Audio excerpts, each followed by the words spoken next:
UConn's on another level right now. When you see the way that they're playing, going into conference play, right? And then you see, kind of the schedule they have moving forward, do you think that UConn could go undefeated?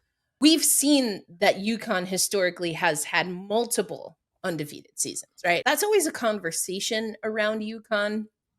Again, historically, that is what they're seeing in conference enough to really gauge how they or how strong they are on the national stage, how good they can be come tournament time. And again, UConn has gotten through multiple undefeated seasons. So I think there's always a possibility. What I will say, we're in a time, Alicia, where upsets are just like they're the ripe fruit that you just are waiting and hoping that anytime you go to a women's basketball game, you're sitting in the arena and you get to see.